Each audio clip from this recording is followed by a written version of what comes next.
Jesus, em tua presença, reunimos-nos a todos aqui. que compartilham da fé de Jesus Cristo. Estou aqui hoje para falar com vocês sobre as mulheres do povo de Israel. No livro de Gênesis, nós falamos muito do Deus de Abraão, Isaque e Jacó.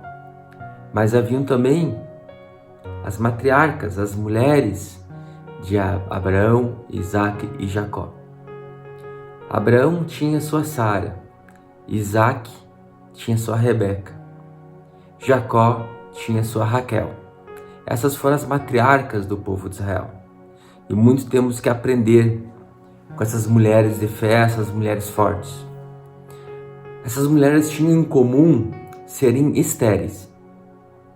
Abraão com sua Sara e Jacó com Raquel. Essas duas clamaram ao Senhor sobre a sua esterilidade, dizendo: dai-me filhos, Senhor, dai-me filhos, senão a minha história não terá valido a pena. Mas Rebeca foi diferente. Com Rebeca, Isaque clamou ao Senhor. Após 20 anos de casado, Isaque clamou ao Senhor para que Rebeca tivesse filhos. E o Senhor respondeu a Isaque, dando 2 filhos para Rebeca, Esaú e Jacó. E desde o seu útero eles brigavam entre si. Diz que quando nasceram, Jacó estava grudado no calcanhar de Esaú. Esaú foi o primogênito e Jacó foi o segundo filho. E desde o princípio brigaram pela primogenitura. E Rebeca sempre esteve muito presente. A história de Rebeca é uma história forte, cercada por dificuldades, por incertezas, uma história enrolada, uma história um tanto quanto conturbada da Bíblia. E Rebeca se dedicou à sua família. Mostra que Rebeca esteve sempre muito atenta ao que acontecia. Rebeca foi uma mulher forte. Quando eu penso numa mulher poderosa, numa mulher forte, eu penso em Rebeca. Rebeca não se deixou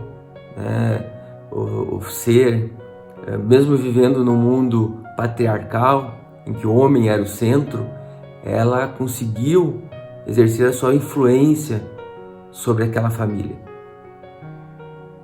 Ela teve uma revelação do Senhor.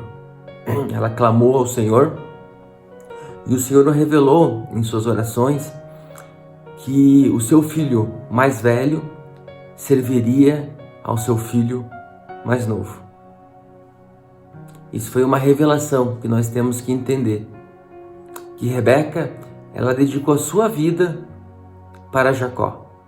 Não porque era um filho predileto, não, mas porque ela havia uma revelação de Deus, que é aquela promessa que havia sobre Abraão de ser pai de multidões, recaía agora sobre Jacó e não sobre Esaú. Então Rebeca fez de tudo para que a sua profecia que estava sobre a vida de Jacó se cumprisse. Ela fez tudo que estava ao seu alcance para que a profecia que ela recebeu de Deus sobre a vida de Jacó fosse realizada. E foi assim. Quando você lê, você percebe, você acha que Rebeca enrolou, fez tramóia, que Rebeca articulou com Jacó para receber a primogenitura. Mas na verdade não. Na verdade, Rebeca estava fazendo se cumprir a profecia sobre o seu filho Jacó. Aí depois nós falamos, da vida de Jacó, de todas as bênçãos que ele teve, mas porque esteve a sua mãe física, sua mãe espiritual do seu lado, sempre clamando e orando por ele e sempre atenta. No momento em que Isaque iria passar a primogenitura para Esaú, Rebeca estava atenta e ela articulou para que Isaque passasse as bênçãos da primogenitura para Jacó, conforme Deus a tinha orientado. Então perceba que não foi uma atitude dela, uma atitude da mente dela. Ela estava cumprindo uma ordem de Deus, uma revelação que ela teve. Rebeca estava cumprindo ordens divinas. Essa história de Rebeca você encontra do capítulo de Gênesis 24 ao 27. E algo chama a atenção. Teve um momento, depois que ela teve a revelação de Deus na vida dela, um momento em que Jacó ficou com medo sobre o que iria acontecer se o pai descobrisse que eles estavam articulando contra ele. E Rebeca então se coloca a favor de Jacó e diz: que caia sobre mim a maldição, que caia sobre mim. Ela estava se colocando no lugar de Jacó. No capítulo de Gênesis 27, versículo 13, ela fala que caia sobre mim essa maldição. Ela estava sendo alguém de Deus. Ela estava olhando para a vida de Jacó e se colocando à disposição. Ela não estava preocupada em construir a sua própria história. Ela queria construir a história do seu filho Jacó, porque era a história de Deus que estava sobre a vida dele. Assim como Jesus, que se colocou, para a nossa vida.